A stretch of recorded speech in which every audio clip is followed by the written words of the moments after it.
Look up at the sun. Don't stare. Just glance. Feel its warmth on your face. That light has traveled 93 million miles in 8 minutes to reach you, to warm your skin, to make the plants grow, to keep you alive. Now understand this. It's dying, not someday far in the future, not in some abstract, doesn't matter timeline. It's dying right now, every second, burning through its fuel, getting closer to the moment when that warmth disappears forever. And when it does, when our sun finally dies, Earth doesn't get a quick, painless end. We get something far worse. The sun is 4.6 billion years old. That sounds ancient, but stars like our sun live for about 10 billion years, which means we're exactly halfway through. The sun is middle-aged, and just like middle age in humans, that's when things start to go wrong. Right now, in the core of the sun, hydrogen is being crushed into helium at temperatures of 15 million degrees. That fusion creates energy. That energy creates pressure, and that pressure pushes outward, fighting against gravity, trying to collapse the star. It's a perfect balance. Pressure pushing out, gravity pulling in, and that balance is the only reason we're alive. But here's the problem. The sun has been burning hydrogen for 4.6 billion years, and it's running out. In about 5 billion years, the hydrogen in the core will be gone, all of it. And when that happens, fusion stops. The outward pressure disappears, and gravity wins. The core collapses. And that's when everything goes catastrophically wrong. But we don't have 5 billion years. Long before the sun actually dies, it's gonna kill us first. In about 1 billion years, maybe less, the sun will start getting hotter, not because it's burning more fuel, but because as hydrogen runs out, fusion moves to a shell around the core, and that shell burns hotter, more efficiently, more violently. The sun's luminosity will increase by 10%. That doesn't sound like much. 10%. But that 10% is the difference between Earth being habitable and Earth being hell. The oceans will start to evaporate. Not slowly, not over millions of years. Fast. Within a few 100,000 years, Earth's oceans will be gone, turned into water vapor, trapped in the atmosphere, creating a runaway greenhouse effect like Venus. The surface temperature will climb past 100 degrees Celsius, then 200, then higher. Every living thing on Earth will boil. Plants, animals, us, everything. This is not 5 billion years away. This is 1 billion years, and for a planet that's hosted life for 3.8 billion years, 1 billion is right around the corner. Let's say humanity somehow survives. We've colonized Mars, built underground cities, moved to the moons of Jupiter. We adapted, then comes the red giant phase, and there is no adapting to this. About 5 billion years from now, the sun will have burned through all the hydrogen in its core. Fusion stops. The core, now made of helium, collapses under its own gravity. As it collapses, it heats up, and when it gets hot enough, something new happens. The helium starts to fuse. But helium fusion is violent, unstable.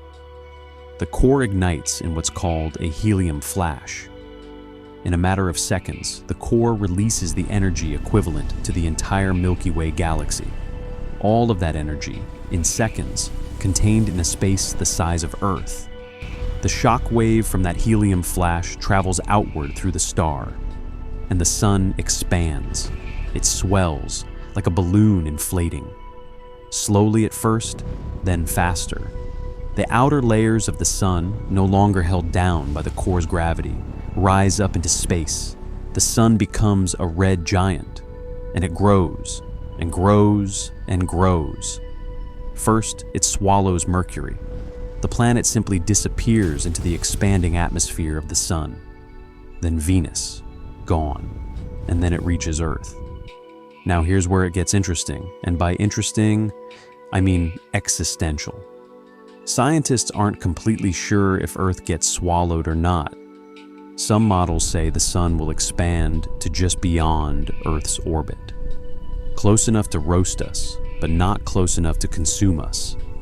We'd be left as a charred, dead rock orbiting a dying red giant. Other models say Earth's orbit will actually shift outward as the sun loses mass. Like a car on ice, less mass means less gravity, and less gravity means Earth drifts away. We might escape.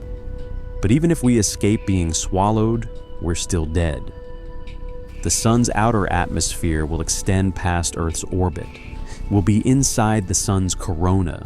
The temperature will be thousands of degrees. The atmosphere, the oceans, everything we ever built will be vaporized in an instant. Earth will become a ball of molten rock, drifting through the outer layers of our dying star. Everything we ever were, every civilization, every achievement, every person who ever lived, reduced to atoms scattered in stellar wind. And the worst part? If any alien civilization is watching from another star, they won't even notice. From their perspective, the sun just gets a bit bigger for a few 100,000 years. No big deal. One more red giant in a galaxy full of them. Our entire history erased without a trace. But the sun isn't done. For a few 100,000 years, maybe a million, the sun will stay a red giant, burning helium in its core, growing redder, dimmer, cooler, and then the helium runs out. When that happens, the core collapses again, but this time, the sun doesn't have enough mass to ignite the next stage. It's not heavy enough to fuse carbon and oxygen. It doesn't have the gravity, so the core just sits there, contracting, getting denser, getting hotter from compression alone, but never hot enough to ignite. And the outer layers, the huge bloated atmosphere that stretched out past Earth's orbit, the sun just lets go. Those outer layers drift off into space, slowly, peacefully, like someone exhaling their last breath. They form what we call a planetary nebula, a beautiful shell of gas glowing in the light of the dying core. And in the center, where the sun used to be, is a white dwarf, a sphere the size of Earth, but with half the sun's original mass. So dense that a teaspoon of it would weigh as much as a car. Held up not by fusion, not by heat, but by quantum mechanics. By the fact that electrons refuse to be compressed beyond a certain point. The white dwarf doesn't burn. It doesn't fuse. It just sits there, slowly cooling, radiating away the last of its heat into the darkness. For the first billion years, it glows white, then yellow, then orange, then red, and over trillions of years, far longer than the universe has currently existed, it fades to black. It becomes a black dwarf, a lump of dead matter drifting through space. Cold, dark, silent, forever. This is the ultimate fate of our sun. Not a supernova, not a black hole, just darkness. So what happens to us? If humanity still exists in 1 billion years, we'll have to leave Earth. There's no choice. We'll need to migrate outward, to Mars first, then the moons of Jupiter, Saturn, maybe even build habitats in interstellar space. We'd become a nomadic species, following the habitable zone as the sun changes, always moving, always adapting, or maybe we escape entirely, build generation ships, travel to another star, start over. But here's the thing that keeps me up at night. If we don't leave, if we're still on Earth when the sun enters its red giant phase, we won't see it coming in time to react. The process takes hundreds of thousands of years, sure, but it's not like humanity gets a warning. We live such short lives. 70, 80, maybe 100 years. By the time anyone realizes the sun is entering its death phase, by the time it's undeniable, it might already be too late to build the ships, to move billions of people, to save ourselves. We just watch the sun grow larger in the sky every generation. Watch the temperatures rise. Watch the oceans boil away. And know that we waited too long. There's a strange comfort in knowing the sun dies the same death as billions of other stars. It's not special. It's not unique. Just another yellow dwarf star, born in a nebula 4.6 billion years ago, dying the way all stars like it die. But to us, it is special. It's our star. The only one that ever mattered to us. The only one that kept us alive. Every photon of light that's ever touched your face came from that star. Every plant you've ever eaten grew because of that light. Every breath you've taken is oxygen produced by photosynthesis, powered by that light. We exist because of the sun. And when it dies, everything that makes Earth home dies with it. Unless we leave. Unless we become something more than just the species that evolved on one planet orbiting one star. Unless we spread out. Learn to live in the darkness between stars. Become a true spacefaring civilization. Because if we don't, if we stay here, clinging to this one world, then when the sun dies, we die too, and the universe will never know we existed. 5 billion years is a long time, long enough that it's hard to even comprehend. All of human civilization, from the first cities to now, is only 10,000 years. 5 billion years is 500,000 times longer than that. But here's what I think about. 5 billion years ago, there was no Earth, no sun, just a cloud of gas and dust collapsing under its own gravity.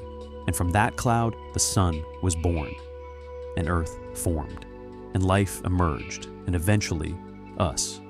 5 billion years from now, the sun will be a white dwarf.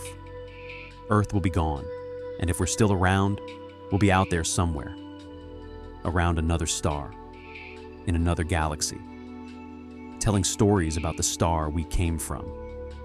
Or we'll be gone, extinct, forgotten, just another species that didn't make it. The choice is ours. Look up at the sun one more time. That light is temporary. That warmth won't last forever. The star that made us is slowly dying. And the only question that matters is, will we still be here when it does? This is Filter Abyss.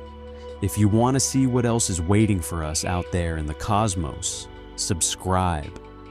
Because we've barely scratched the surface. And the universe, it's just getting started.